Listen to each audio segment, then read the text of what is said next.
क्या पार्लियामेंट के पास कॉन्स्टिट्यूशन को अमेंड करने की पावर हमेशा से थी? अगर थी तो 24th अमेंडमेंट 1971 में आर्टिकल 368 में पावर शब्द जोड़ने की ज़रूरत क्यों पड़ी? यही सवाल समझना ज़रूरी है क्योंकि इसका कनेक्शन सीधा बेसिक स्ट्रक्चर डॉक्ट्रिन से है।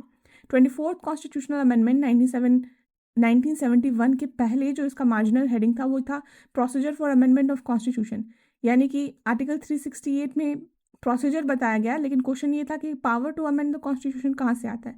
इसी का बैकग्राउंड में आता I C Golaknath versus state of Punjab 1967 का केस, जिसमें ये कहा गया कि बात की गई कि अगर पावर नहीं दिया गया एक्सप्रेसली कॉन्स्टिट्यूशन को अमेंड करने का, तो ये पावर हम कहाँ से ढूंढेंगे। तो इसमें कहा गया कि जो 7th शेड्यूल का लिस्ट 1 का एंट्री नंबर 97 है वो रेसिडुअरी प्रोविजन की बात करता है कि रेसिडुअरी लिस्ट पे, यानी कि जो एंट्रीज जो 1 से लेकर के एंट्री नंबर 1 से 96 है यूनियन लिस्ट में, उन पे अगर वो लिस्ट पे अगर लॉ नहीं बनाना है, या स्टेट लिस्ट में जो एंट्रीज़ हैं या कंकरेंट लिस्ट में जो एंट्रीज़ हैं उन पे अगर लॉ नहीं बनाना है, तो जो किसी इन सभी सब्जेक्ट से अलावा किसी सब्जेक्ट पे लॉ बनाना है, तो उसका जो रेसिडुअरी पावर है वो पार्लियामेंट के पास है। लेकिन ये उन्होंने रेड विथ आर्टिकल 245 किया गया। 245 जो है वो टेरिटोरियल एक्सटेंट के बारे में बताता है। एक्चुअली में टेरिटोरियल एक्सटेंट जो है वो सोर्स ऑफ पावर नहीं है।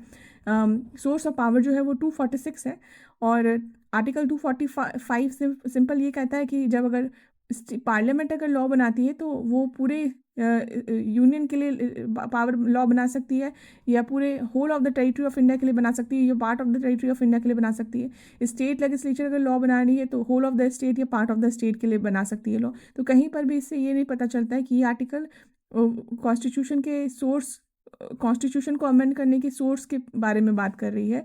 और जो 246 है उसमें लिस्ट प्रोवाइडेड है कि चाहे वो स्टेट लिस्ट हो, कंकरेंट लिस्ट हो, यूनियन का लिस्ट हो, उस पर जो लॉ बनाने की पावर है वो आर्टिकल 246 में है। तो अगर तो इसका जो आर्टिकल 368 है, इसको अगर बाइफर्केट करें तो इसका एक प्रोसीजरल पार्ट है और उससे पहले एक सब्सटेंटिव पार्ट है। 24th कॉन्स्टिट्यूशनल अमेंडमेंट में इस सब्सटेंटिव पार्ट को ऐड किया गया और मार्जिनल हेडिंग में पावर शब्द को ऐड किया गया। अब ये कहता है power to amend the power of parliament to amend the constitution, और क्लाउज 1 कहता है notwithstanding anything in this constitution parliament may in exercise of its constitution power amend, add, repeal any provision of the constitution. अब यहाँ पे notwithstanding anything in this constitution, ये एक over riding clause है जो ये कहता है कि ये ये जो प्रोविजन है वो कॉन्स्टिट्यूशन के बाकी प्रोविजन पर एक ओवर राइडिंग इफेक्ट रखता है।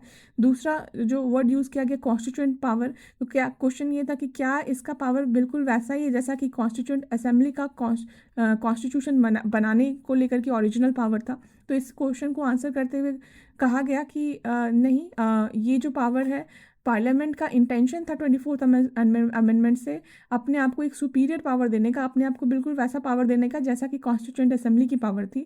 लेकिन ये पावर जो है वो बिल्कुल वैसा नहीं है, बिकॉज जिस समय पार्लियामेंट ने कॉन्स्टिट्यूशन को अमेंड किया, पार्लियामेंट खुद अपना जो पावर है वो कॉन्स्टिट्यूशन से डिराइव करती है। तो when it will be exercising it's power, it will be with in the domain of the constitution, and therefore उसका जो ओवर राइडिंग उसका जो पावर है वो डेरिवेटिव पावर है, वो ओरिजिनल पावर नहीं है। एंड इसमें वर्ड यूज़ किए कि मे अमेंड, तो यहाँ पे एक इनेबलिंग प्रोविजन पार्लियामेंट को पावर देखी कि वो अमेंड कर सकते हैं, और जो वे ऑफ अमेंडमेंट है वो एडिशन है, रिपील है, और इस तरह की पावर यहाँ पे दी गई है। एंड उसके बाद उसका जो क्लाउज 2 है वो प्रोसीजरल एस्पेक्ट के बारे में बात करता है, जिसके बारे में हम अगले सेक्शन में जानेंगे।